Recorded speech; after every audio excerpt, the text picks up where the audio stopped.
Assalamualaikum warahmatullahi wabarakatuh. Kami dari kelompok 4 akan mempresentasikan tentang peran dan fungsi rukun Islam dalam pembentukan karakteristik khairu ummah. Sebelumnya, saya akan memperkenalkan anggota kelompok saya. Yang pertama adalah Anika Agustin Ulima. Yang kedua adalah saya sendiri, Eka Wahyu Rahmani. Dan yang ketiga adalah Wildan Tri Ramadan. Di sini saya akan menjelaskan tentang pengertian rukun Islam. Rukun Islam adalah 5 hal dasar yang diajarkan dalam agama Islam. Arti dari rukun Islam adalah beberapa pokok yang ada dalam ajaran Islam yang di dalamnya terdapat perintah utama dalam menjalankan kepercayaan yang sudah ada di rukun iman. Rukun Islam sifatnya wajib, apabila dikerjakan mendapatkan pahala, dan apabila ditinggalkan akan mendapatkan dosa. Selanjutnya saya akan menjelaskan tentang macam-macam rukun Islam. Yang pertama adalah syahadat. Syahadat adalah persaksian dengan lisan yang dijadikan sebagai pintu utama bagi orang yang akan masuk agama Islam dengan mengucap 2 kalimat syahadat. Makna dari kalimat syahadat adalah bahwa tiada Tuhan lain yang dapat disembah selain Allah. Yang kedua adalah sholat. Sholat adalah berdoa yang diawali dengan mengucapkan takbiratul ihram serta diakhiri dengan mengucapkan salam. Seorang muslim wajib melaksanakan sholat sejak usia balik atau dewasa sampai akhir hayat atau mati. Dalam sehari ada 5 waktu yang harus dilaksanakan, yaitu subuh, zuhur, asar, maghrib, dan isya. Salat menjadi sarana interaksi antara Allah dengan seorang muslim melalui doa. Salat juga menjadi sarana pencerah seorang muslim dari perbuatan yang keji dan mungkar. Yang ketiga adalah puasa. Puasa adalah menahan dari makan, minum, dan hawa nafsu dari sebelum terbitnya fajar hingga terbenamnya matahari. Hikmah yang kita dapat dari berpuasa adalah melatih kesabaran, menumbuhkan rasa empati terhadap orang yang kelaparan, sehingga kita terdorong untuk membantu orang yang kurang mampu. Yang keempat adalah zakat.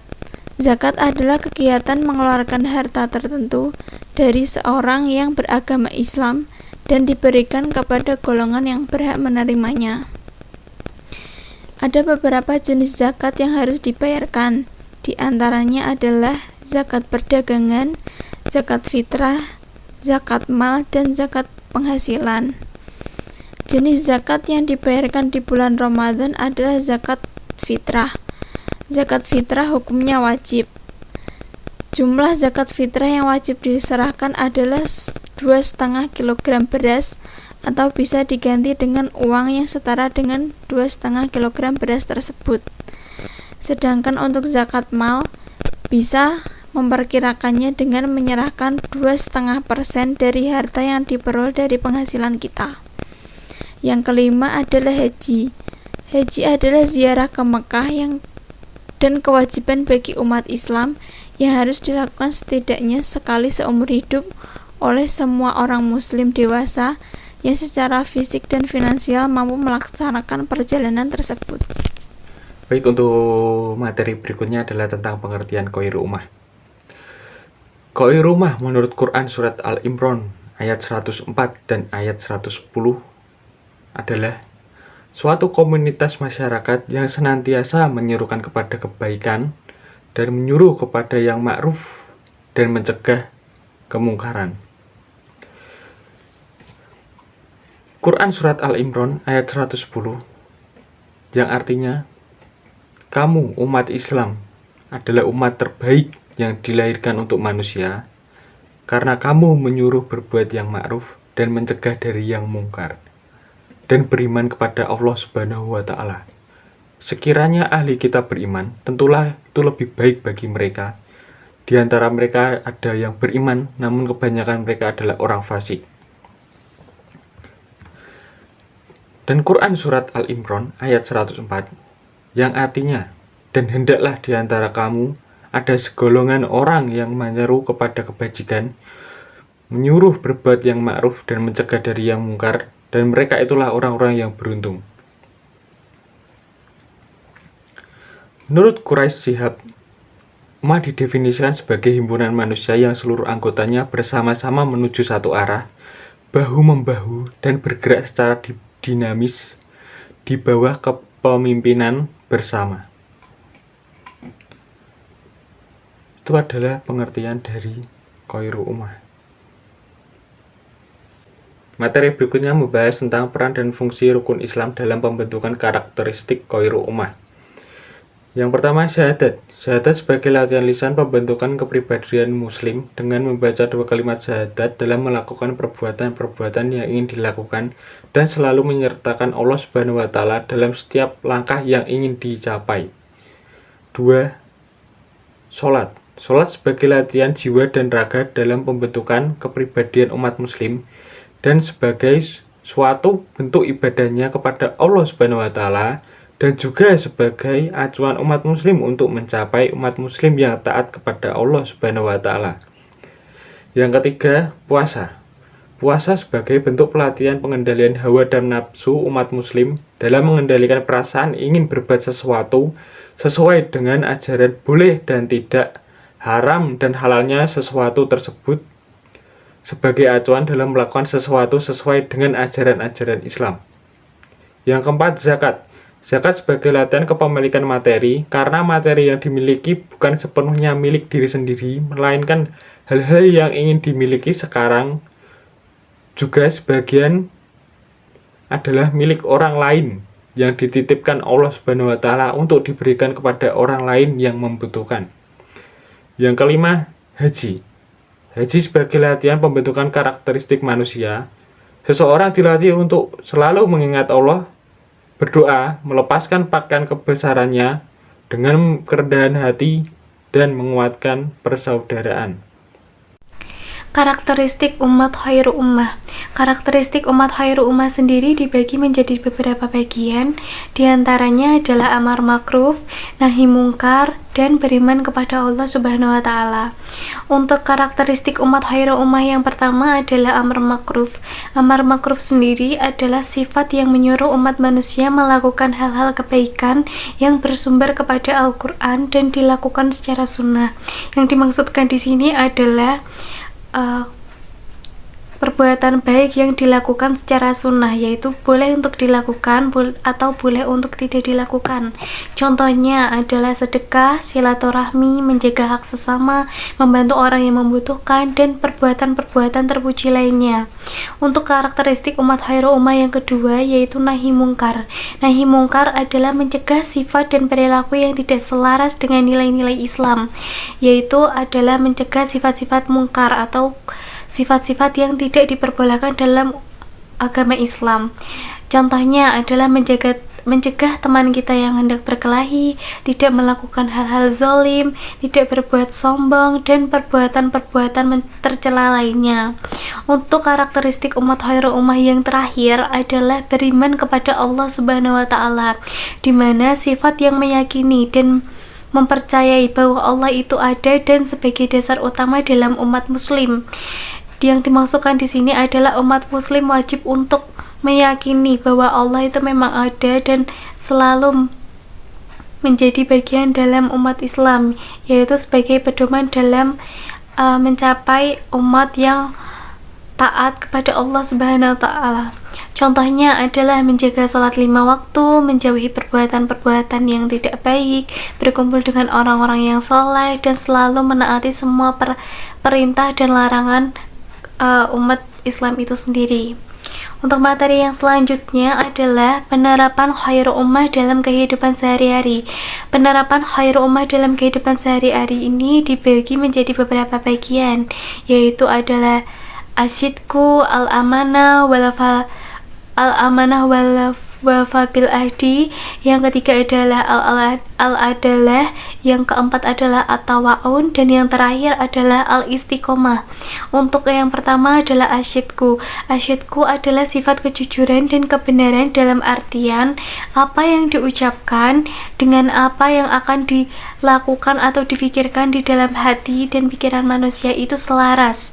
Contohnya, tidak menyebarkan berita-berita hoaks, mengakui kesalahan, tidak bersikap munafik atau berpura-pura baik, dan sifat-sifat terpuji lainnya.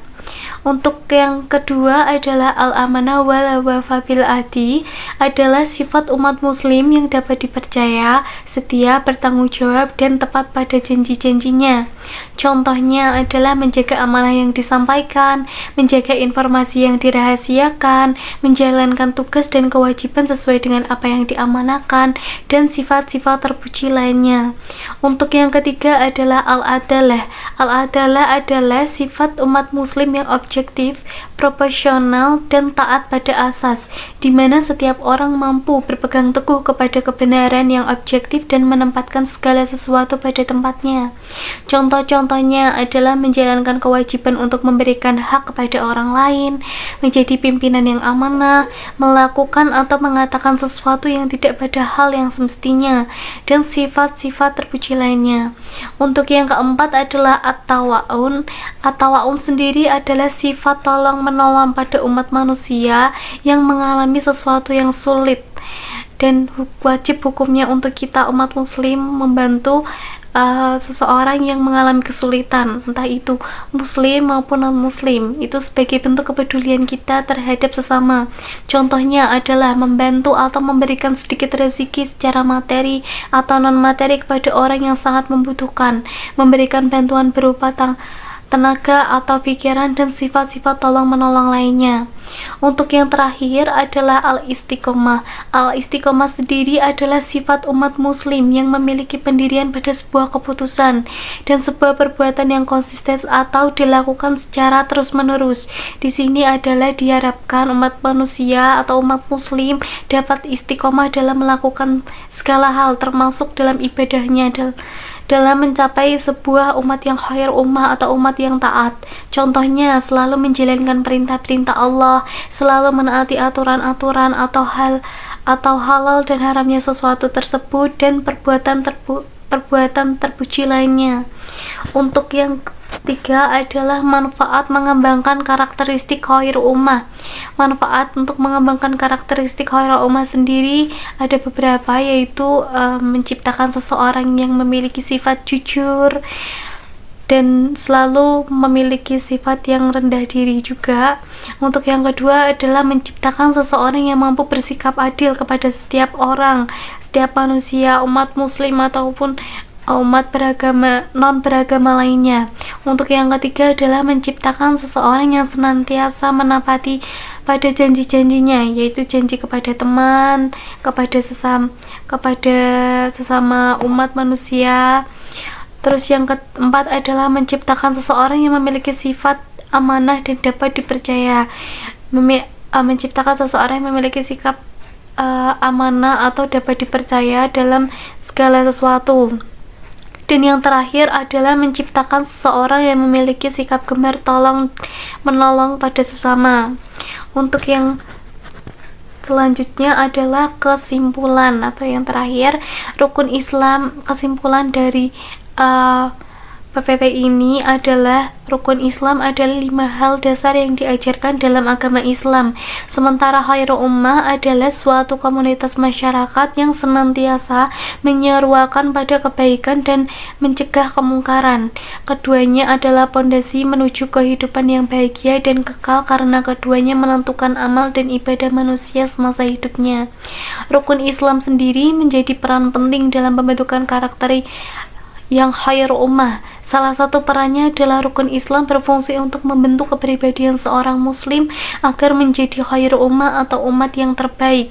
Salah satu cara penerapan karakter khairu ummah adalah dengan menerapkan sikap jujur, amanah atau dapat dipercaya, objektif atau berpegang teguh pada kebenaran, saling tolong menolong, dan teguh atau konsisten dalam pendirian.